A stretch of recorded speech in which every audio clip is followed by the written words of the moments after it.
Mes amis, bien, bonsoir. Je voulais pas en parler encore, mais tu sais, ça me passe toujours par la tête l'histoire de l'incendie de Crans-Montana, dans le Valais, dans le canton du Valais en Suisse.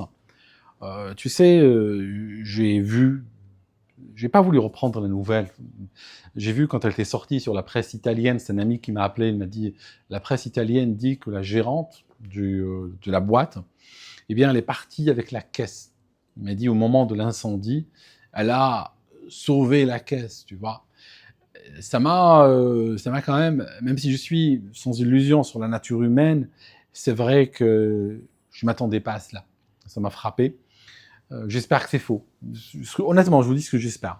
J'espère ça pour nous tous, j'espère ça pour la planète en réalité, que non, qu'elle n'a pas fait ça, que juste elle est partie en courant, qu'elle a pris son téléphone. Et c'est peut-être machinal, tu sais, un geste machinal, il y a le feu, il y a un problème, tu fuis en prenant les clés de ta bagnole, mais c'est pas parce que tu es égoïste ou autre, mais c'est juste que c'est systématique, tu le fais tout le temps, donc là, tu as agi de manière spinale, tu vois, en partant, t'as pas réfléchi. J'espère que c'est ça, sincèrement. Mais voilà, je veux dire, si tu sauves la caisse, tu aurais pu abandonner la caisse et aller peut-être ramasser un jeune par le callback et le tirer dehors, tu vois ce que je veux dire? Ça aurait pu être, ouais, ça aurait pu être un peu plus intéressant. Maintenant, ce qui se passe, c'est qu'on dit que les issues de secours étaient fermées, ok? Les issues de secours sont très souvent fermées dans les boîtes de nuit, d'accord? Faut pas compter dessus. Pourquoi? Parce qu'il y a énormément de trafic, il y a énormément de vols, d'accord? Et pour éviter les vols, les trafics, alors quand je te dis vol, tout ça, c'est par exemple, imagine un cas type, les serveurs, qui sont loin du regard du patron, par exemple, sur l'étage en dessous, ce qu'ils peuvent faire, c'est faire rentrer de l'alcool par une porte dérobée, alcool qu'ils ont ramené eux-mêmes, hein, qu'ils ont acheté en supermarché, et qu'ils vont vendre aux clients. Tu vois, le client demande une bouteille de champagne, on lui ramène une bouteille de champagne. En réalité, elle vient du supermarché, c'est eux qui l'ont acheté. Ils vont la lui vendre, prendre l'argent, et puis voilà. Donc, pour éviter ce genre de trafic, ce que font les patrons, ils doivent toujours eux-mêmes s'assurer que leur sécurité, la sécurité de leurs biens en particulier, je ne parle pas des clients, la sécurité des biens est garantie par, justement, par exemple, la fermeture des issues de secours. Dans le milieu, juste entre nous, dans le milieu, j'ai un très bon ami qui a travaillé là-dedans, dans le milieu, tu peux pas porter plainte quand tu te fais truander par des serveurs, tu sais ça? T'as pas le droit, enfin, t'as le droit de porter plainte, tu peux porter plainte, mais je te raconte ce qui se passe. Imagine, tu découvres qu'il y a deux serveurs qui sont de mèche et qui t'ont pris, mettons, 200 000 euros depuis le début de l'année dernière. D'accord? Tu réalises que 200 000 euros, ils te les ont pris. Tu les attaques en justice, tu vas rien obtenir. Généralement, bon, bah voilà, c'est des pauvres diables, ils n'ont pas d'argent, il va faire quoi, vendre son scooter, te le donner? Voilà, tu vas rien avoir de leur part, ok? Mais que va-t-il se passer? Tu as les impôts qui vont venir. Et les impôts qui vont te redresser, parce qu'ils vont dire, ouais, mais on t'a pris 200 000 euros, donc dans ta déclaration, tu as fait 200 000 euros de moins. Donc nous, ce qu'on va faire, on va réévaluer ta déclaration. Quoi que tu aies gagné, on va rajouter 200 000 euros, et tu nous payes dessus. Alors, tu nous payes des impôts dessus. Donc oui, c'est vrai que l'argent, tu l'as payé, on te l'a volé, mais bon, il est rentré ou il aurait dû rentrer, nous on s'en fout, hein, parce que les impôts se comportent comme ton associé quelque part. Hein. Donc, ce qui fait que les patrons, dans ces milieux-là, sont obligés eux-mêmes de gérer la sécurité de leur business. Alors bien sûr, dans ce cadre-là, très très souvent, les portes de secours des boîtes sont fermées, sont verrouillées ou bloquées ou autre. Bien sûr, je pense que les autorités devraient veiller, hein, n'est-ce pas, aller contrôler ce genre d'endroit, et si l'issue de secours est fermée, on ferme tout, hein, on ferme tout le bazar, c'est terminé. Mais voilà, ça se fait pas parce que il y a, regardez, Accra, Montana, tu sais que la dernière fois qu'ils ont été contrôlés, c'est en 2020, hein. À la dernière fois où ils ont été contrôlés, on n'avait même pas encore entendu parler du Covid, hein, juste pour te dire. Hein. C'est qu'il y a très longtemps de cela. Donc il n'y a pas de contrôle, il n'y a pas d'extincteur, il n'y a pas d'alarme d'incendie, il y a de la mousse littéralement incendiaire, j'avais envie de dire. Donc forcément, quoi. Hein. Je vais dire, c'était juste un drame qui attendait d'arriver. Si c'était pas le 31 décembre, il serait arrivé un 12 juin, quoi. Je vais dire, c'était juste une question de temps, hein, comme on dit. Autre chose que je voulais te dire, tu sais, il y a beaucoup de gens, il y a beaucoup de familles qui ont perdu leurs enfants dans cette histoire. Et en tant que parents, ça nous rappelle une chose, et ça, c'est très dur. Tu sais, on a deux niveaux de protection. Quand on doit protéger les nôtres, il y a deux niveaux de protection. Le premier, c'est contre les dangers imaginables, contre les dangers prévisibles. Par exemple, s'il fait de la moto, il doit porter un casque. S'il fait de la moto, tu veilles à ce que la moto soit contrôlée, soit de bonne qualité. Tu veilles à ce qu'il ait une formation, d'accord? Tu veilles à ce qu'il a fait une formation, tout ça, ok? Pourquoi on fait ça? C'est par exemple, on se dit s'il tombe, il y a sa tête qui est protégée. Tu vois, on est en train de prévoir des accidents, tu vois. Ou bien la moto, elle est bien entretenue pour éviter justement qu'un accident soit causé par une défaillance d'un frein ou quelque chose comme ça. Ça, on est sur le terrain, on va dire, relativement prévisible.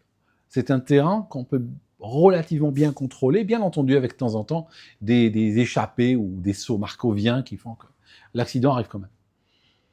Mais le plus dur, c'est pas ça. Le plus dur, c'est quand on va protéger les nôtres contre l'inattendu, contre l'imprévisible. Ça, c'est très dur.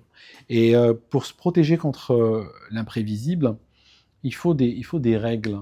Il faut des règles de vie. Ces règles de vie ne sont pas... Tu sais jamais quand est-ce qu'elles te protégeront. Tu sais? Tu fais ça tout le temps. D'accord? Quand tu portes la ceinture de sécurité, tant que tu n'as pas eu d'accident, la ceinture de sécurité, c'est pour le danger prévisible. C'est pas le danger imprévisible. C'est quoi? Tu te protèges contre quel danger, pratiquement? Tu te protèges contre le danger de percuter quelque chose. Tu freines tard, la voiture glisse, bam, tu tapes sur le gars qui est arrêté au feu rouge. Si tu n'as pas de ceinture, tu vas avoir la tronche contre le volant, des choses comme ça. D'accord? Ou contre le pare-brise ou un truc comme ça. Donc tu vois, on peut imaginer cet accident-là. Donc c'est contre ça que tu te préserves. Du moment que tu n'as pas eu l'accident dont je parle, la ceinture t'a protégé contre rien. On est bien d'accord que si tu conduis pendant 5 ans, que tu n'as jamais porté de ceinture, mais que tu n'as pas eu d'accident, tu vois bien que si tu l'as portée ou pas portée, ça n'aura rien changé. D'accord? Mais le jour où elle est utile, tu le sais. D'accord? Ça, c'est la partie simple, on va dire, de l'équation de sécurité de tous les jours. La partie pas simple, c'est quand tu dois utiliser des règles de vie, des règles de sécurité, sans jamais avoir de feedback. Tu n'auras jamais de retour si ça t'a sauvé ou pas sauvé. Tu ne le sauras jamais. Tu vois? Quand par exemple, je sais pas moi,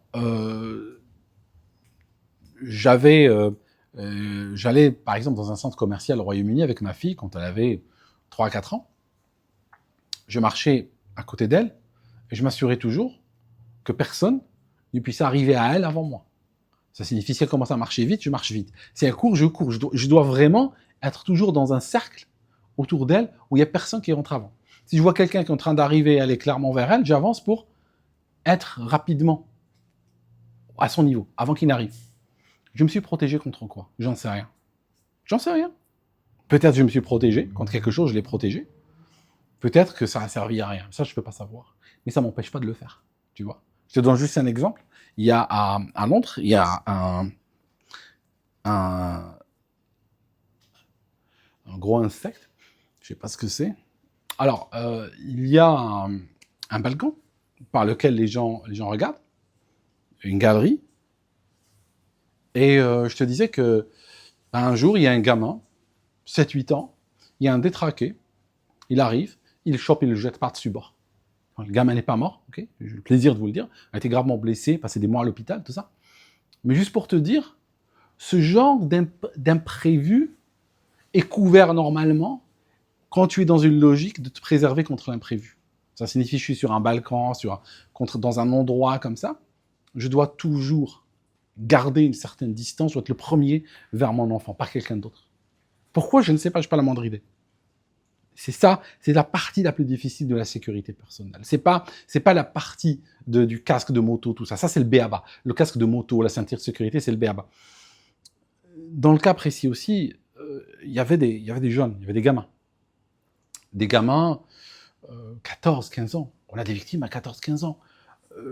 En montant, je ne sais pas comment ça se passe aujourd'hui, mais en montant, on ne rentrait pas dans ce genre d'endroit en dessous de 18 ans. Tu vois, on ne pouvait pas rentrer. Sauf que il y avait beaucoup de gens en dessous de 18 ans, des mineurs, et visiblement, c'était quelque chose d'assez toléré dans le coin, n'est-ce pas? Dans la région, hein, je dis ça de manière assez large, suivez mon regard. Je veux dire, est-ce que c'est normal?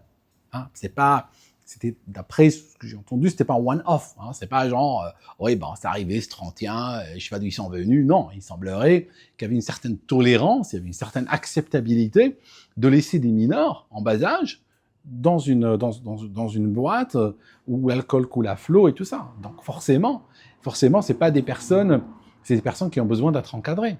Tu vois ce que je veux dire? C'est des enfants. Hein. À 14 ans, moi je mettais des pièces sur les rails de train, quoi. Je veux dire, voilà, j'étais pas mieux qu'un autre. Hein. Tu vois ce que je veux dire? Pour que personne ne se glorifie, c'est pour ça que je te dis. Donc, ce qui se passe, c'est que là, on est quand même choqué que, au vu, au su de tout le monde, ok, on est permis à des enfants, à des mineurs, d'aller festoyer au-delà de minuit, dans un bar, avec de l'alcool et tout ça, et bien entendu, bon, ben voilà, le danger est arrivé, qui était sous forme d'incendie, c'est des gamins, ils n'ont pas l'expérience, ils n'ont pas le recul, tu vois, moi, bon, vous me connaissez, je veux dire, je serais sorti au moment où ils ont craqué le premier truc, hein, le premier machin, je serais sorti dehors, j'aurais laissé des messages à quelqu'un sur WhatsApp, tout ça, après je serais revenu, hein, tout simplement, j'aurais emmerdé personne, hein, le premier feu de Bengale, je suis dehors. Bon, maintenant, question incendie, si je vois des flammes nues sur le plafond, je peux te dire, j'aurais distribué des coups de pied, quoi. Mais le truc, c'est que tu réalises que c'était des enfants qui n'ont pas réalisé, qui n'ont pas compris le danger, donc continuer à filmer, tout ça, jusqu'au moment où la voie de la sortie était fermée, quoi. C'était plus possible, hein, voilà. Écoute, ça frappe toujours, ça, tu sais, parce que il y a ce contraste. Hein, c'est une station très chère, on est en Suisse, tu vois, tu arrives dans cet endroit, c'est hyper net, quoi. Tu regardes ça, tu as l'impression que, ouais, c'est un autre monde, hein, tu vois. Et quand tu vois ça, tu as tendance à faire confiance. Ok. Et il faut pas, et justement, j'aimerais te dire un truc pour partir. Avant de partir, ça c'est un truc d'Africain, alors je le dis, tu le prends, tu le prends pas, cherche pas à te l'imposer.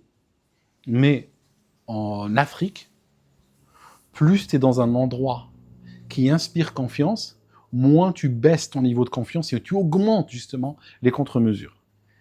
Je te dis la logique derrière, il y a une logique derrière, la sagesse derrière, c'est tout simplement quand tu es dans un endroit inquiétant, dans un endroit malfamé, tout ça, instinctivement tes instincts vont se réveiller, t'inquiète pas. T'as pas besoin d'en rajouter, tes instincts, toutes tes alarmes sont au rouge, d'accord? Mais quand tu es dans un endroit de confiance, là, les problèmes peuvent... l'instinct primaire, lui, est relativement en quiescence. C'est pour ça que ton côté intellectuel doit démarrer, lui. D'accord? C'est pour ça que tu dois augmenter ta vigilance de manière non naturelle, quelque part, tu vois. Récemment, j'étais à Dubaï. J'arrive dans un hôtel magnifique. Tu es sur la palme, tu sais, la palme Jumeirah, cette palme qu'on voit de l'espace, tout ça. Je rentre dans ma chambre. Je pose mes affaires. Je vérifie la porte, comment elle s'ouvre. Tac, tac, tac. Je vérifie qu'elle s'ouvre, qu'elle ferme. Que je puisse l'ouvrir même les yeux fermés, hein, dans la nuit, hein, parce que imagine une serrure à code ou un truc comme ça. Donc j'ai dit à code en réalité, mais depuis l'intérieur, c'est facile à ouvrir. Après j'ai marché jusqu'au bout du couloir, trouver la sortie de secours. L'autre bout du couloir, sortie de secours, check. Les vitres, balcon, je sors, balcon check, je peux passer à l'autre, oui, facilement, etc. Donc je fais des vérifications. Ça prend rien comme temps, je veux dire, voilà. Après, bon, je passe mon séjour, je m'amuse bien, j'apprécie mon temps, et puis il se passe rien, on efface le fichier, et puis au revoir, quoi. Mais toujours avoir ce réflexe, toujours avoir un sale coup sur la vie d'avance, toujours un sale coup d'avance, mes amis, toujours. Qu'est-ce qui peut arriver de pire maintenant, d'accord? Ça vient de l'aviation, je te dis un truc, ça vient de l'aviation. L'aviation, tu peux être dans un avion un petit avion de tourisme, comme ça, et puis tu peux avoir l'instructeur, prend la manette des gaz, boum, il tire, il ralentit. Tu pousses sur le manche, t'as l'estomac qui remonte comme ça, puis il dit, tu poserais où maintenant, hein? Maintenant, si le moteur tombe en panne, où est-ce que tu poses? Le champ là-bas. Ah non, le champ là-bas est trop loin, tu l'atteindras pas. Là, il y a une ligne électrique, fais gaffe. Ah non, c'est pas ça. Hein, tu poserais idéalement là-bas, ou bien là-bas si tu veux. Regarde aussi la direction du vent, regarde la cheminée. D'accord? Et l'altimètre est en train de dérouler comme ça. Ok, vas-y, remets-moi les gaz. Remonte à 2000 pieds. Tu vois ce que je veux dire? C'est et dans la vie, alors ça c'est en aviation, mais dans la vie c'est toujours ça. C'est quoi le prochain coup? C'est quoi le prochain sale coup qui peut arriver? Tout le temps. Tu te poses cette question, d'accord? Et pour les enfants, tu te la poses à leur place, parce que malheureusement, ils vont pas se la poser, d'accord? Merci mes amis d'avoir écouté cette vidéo. D'accord. Et on se voit dans la prochaine. À très bientôt.